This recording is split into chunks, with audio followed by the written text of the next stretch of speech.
optimal health, financial freedom, finding your life purpose. It's called The Simple Life. I'm just doing it my way. Welcome to The Simple Life with Gary Collins, your how-to guide for getting your shit together. This is life. You gotta work on all these till the day you die.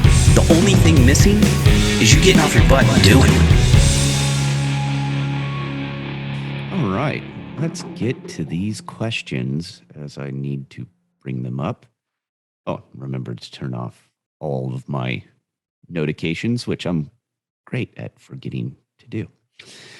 Getting better. Got to remember cell phones, chirping, this, that. I remember when I first started doing this podcast, I could not figure out how to turn everything off. And it was rather annoying, to say the least. But now I've learned how to do it. Now I forget how to do it. With our questions here, I threw in a bonus today. Going to give you one extra question. So lucky you people.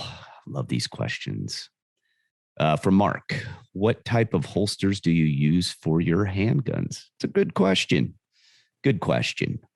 For those of you who do not own a firearm, I would recommend you get one. But these days, it might be a good idea, especially if you live in LA or New York. I've been using Kramer holsters pretty much exclusively. I've had some Safariland stuff when I was in law enforcement, drop down, all that. I don't use drop downs anymore. They're just kind of a pain in the ass, to be honest with you. And I'll give you the reason why, because there's another holster I use, which I like a whole lot better. But Kramer leather, hold on, let me look. KramerLeather.com. Small mom and pop store there in Washington. I started using their holsters about 25 years ago.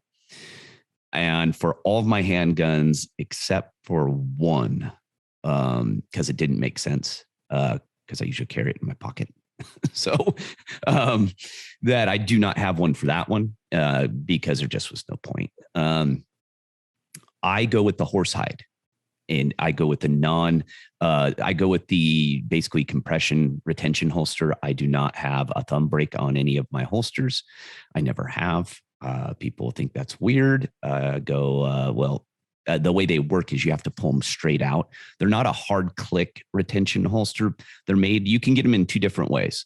You can get it made out of horsehide or cowhide. I always get horsehide. They're not cheap, but I think they're by far of any holster I've ever owned, and I've owned a lot over the years, been issued probably every major brand known to man or owned. And this is by far the best holster. Matter of fact, one of my agencies bought holsters from them for everyone but me.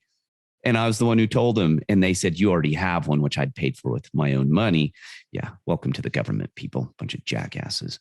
Oh, cussing. Dang. I was trying to stop that. It's hard, but yeah, I've used those. The horsehide, what I like about it is it's really light, and these are all hand formed. So I literally, like, I've been talking to Mr. Kramer's wife forever. Every time I call to get a new one, she knows who I am.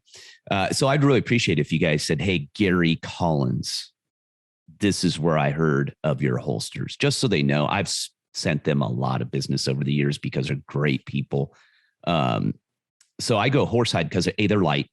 They don't deform. It's hard to explain how this works, but they're very rigid and they're just super light, comfortable, and they last forever. Literally, I have my one from 25 years ago. It is totally fine.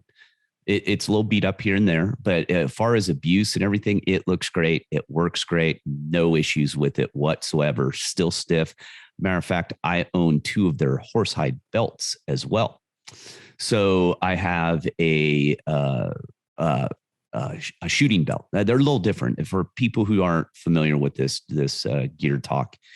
A gun belt is different. It's thicker. It's more rigid because when you pull, if you have a slappity slap belt made in China, it's going to pull and it's going to stay because your belt's gives too much and it's too flappy. So these are thick. And the horsehide, it makes it even more rigid. So I've had this belt, God, I don't even know. I think that thing's close to 25 years. It's at least 20 years old. Still use it to this day. Works great. And that's what I mean. You buy the product right. You buy it once. There you go. None of it's made in China. They make it by hand. It's all made right there in their shop. Great people. They have treated me absolutely brilliant. They have treated me so well over the decades. I will never buy a holster from anyone else, to be honest with you. Well, except for the one I put in my pocket. So every time I get a new gun, I call them up, say, hey, I need a new holster. In far as drop downs, why I got away from drop downs, like I said, they're kind of a pain in the ass. They're great for law enforcement. And anyone doesn't know a drop down's the holster that attaches to your thigh, and the holster's on the outside of your hand, your strong arm hand. I don't know if I described that exactly, but what they are, a drop down is a holster that you basically has a retention thumb break in it, a thumb flip, actually, in most of them. And it just, so you can access through your gear, for those who see the video. So you think if you have a coat, jacket on, you got your bulletproof vest, what it does gives you access to your weapon outside of that. So it's just easier to get to. In the military, use it because if you have a long arm, you're accessing your long arm when you need to transition to your sidearm. It's right there. I find them impractical for hunting and other things, and mountain biking. They just don't work very well. I'm a big fan of chest holsters.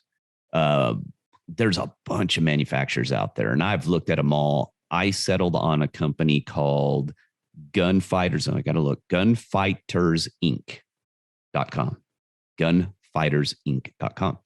I've never ordered from them. I buy directly. I still will if I'm there, but they're in Idaho. They weren't too far from where I lived.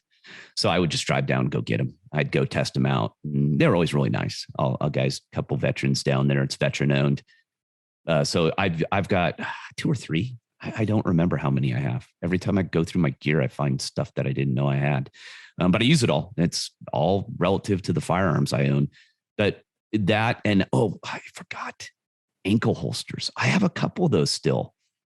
Oh, I wish I could tell you who makes them. I don't remember. Ankle holsters are difficult. Most of them are crap. I don't use them anymore.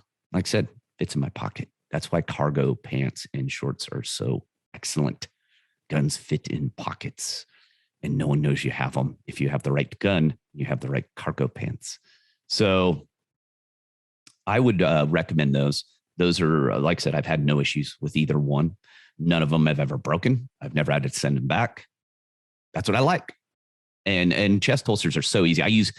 And people go, chest holster, Gary, what are you out clearing your property of locals and stuff? And no, I don't use them for tactical purposes. I use them for mountain biking and hiking primarily. They're just so easy. A chest holster will mount right here. It's almost dead center of your chest. You can adjust it down, up, but it's better just right here in your sternum rib cage area. Above, right above your sternum. And so that's another thing. It's easy access. So when I'm mountain biking, if I have to jump up, I can grab as I'm getting off my bike because it's on my chest. If it's on my hip, and not only that, but when it's on your hip, it dings into your leg, and it's just, I just don't like it there. And hiking, it just makes it super easy to have it on your chest.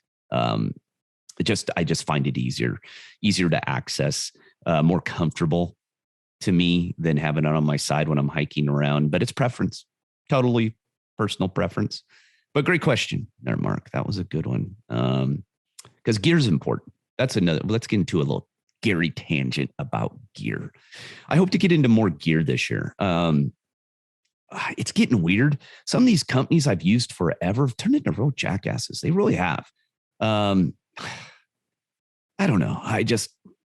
Carhartt's really let me down. One of them. I like their stuff, but my God, the wokeness. I told you I unsubscribed from their email list. I kept getting very woke ads of people. I go, that is not your customer in that ad. Not even close. One ad was literally 300-pound women.